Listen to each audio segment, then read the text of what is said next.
Pour cet exercice, on nous demande de retrouver c'est quoi la nouvelle fréquence d'une corde, dont on connaît la fréquence une fois qu'on l'a entièrement tendue, comme ceci. Eh bien, si jamais sur un violon on appuie sur une case, c'est la même chose sur une guitare, ça vous parlera peut-être un petit peu plus.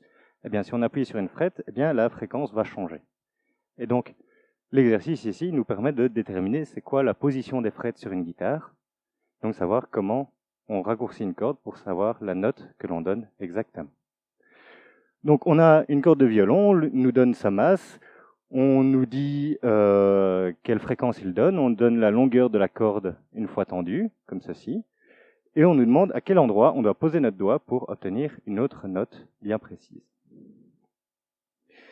Donc, ceci est un petit résumé de la forme de notre violon, il est ici, et donc on nous donne la longueur, on connaît la fréquence qui est donnée par le violon, et donc tout ce qu'il nous reste à faire, on doit connaître la vitesse de propagation de l'onde dans cette corde, mais contrairement à l'exercice précédent, l'onde ne va pas avancer au cours du temps, mais elle va seulement monter et descendre.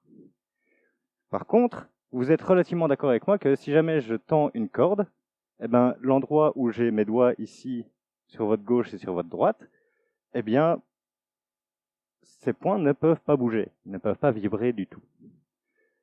Donc ça force la forme de l'onde qui oscille ici. Et donc on va devoir retrouver une nouvelle fois la longueur d'onde.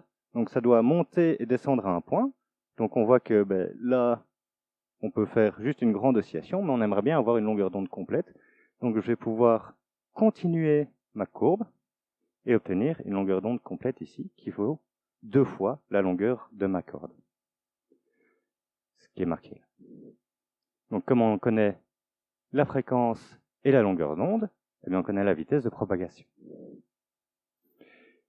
Et donc, quand on appuie sur une corde ici, si vous vous rappelez votre cours, vous savez que la vitesse de propagation dans une corde, elle dépend de la masse de la corde, elle dépend aussi de la tension avec laquelle elle est tendue.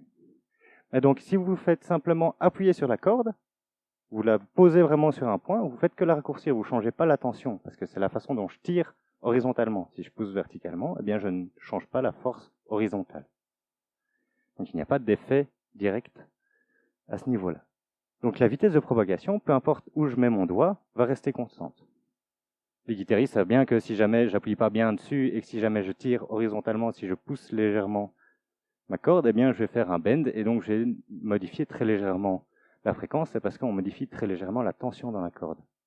Mais si on appuie bien droit sur cette corde, eh bien on ne change pas la tension dans cette corde, donc la vitesse de propagation reste bien constante.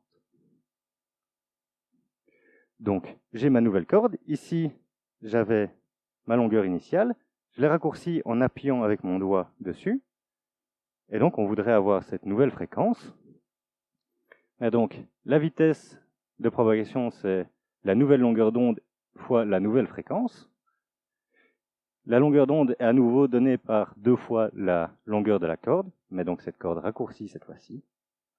Et donc, comme on nous donne la fréquence à obtenir, eh bien la longueur de la nouvelle corde, ce sera la longueur de la corde initiale fois la fréquence initiale divisée par la fréquence qu'on veut obtenir. Voilà.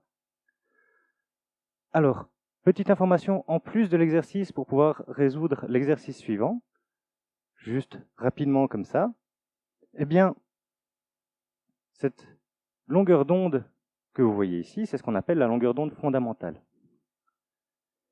Donc, c'est juste que je ne peux pas avoir de longueur d'onde plus grande qui va relier les deux points ici. Mais si jamais je l'augmente, eh bien je peux arriver à une longueur d'onde qui sera 2 fois plus courte, et elle repasse bien par les 2 points. Donc c'est ce qu'on appelle la deuxième harmonique, qui respecte toujours la même loi, sauf que la fréquence va être légèrement modifiée, elle sera même 2 fois plus élevée. Donc ce sera, on va passer d'un tout à un ti, parce que la fréquence sera doublée dans ce cas-ci. La troisième harmonique, c'est exactement la même chose, sauf qu'au lieu d'avoir 2 bosses, on va en avoir 3, et on peut continuer, et en fait, quand on pince une corde, comme ceci, eh bien, il va y avoir la fréquence fondamentale, mais il va y avoir aussi plein de petites harmoniques.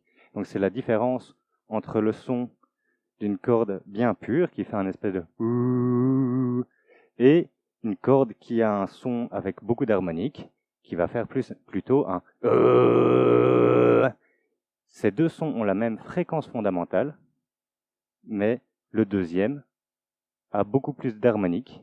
Et donc ma gorge a résonné de la même façon, sauf que j'ai envoyé d'autres sons en plus qui sont des harmoniques au sein de ma gorge. Ce système marche de façon tout à fait similaire avec les tuyaux d'orgue qui composent l'exercice suivant, qui va pouvoir vous aider.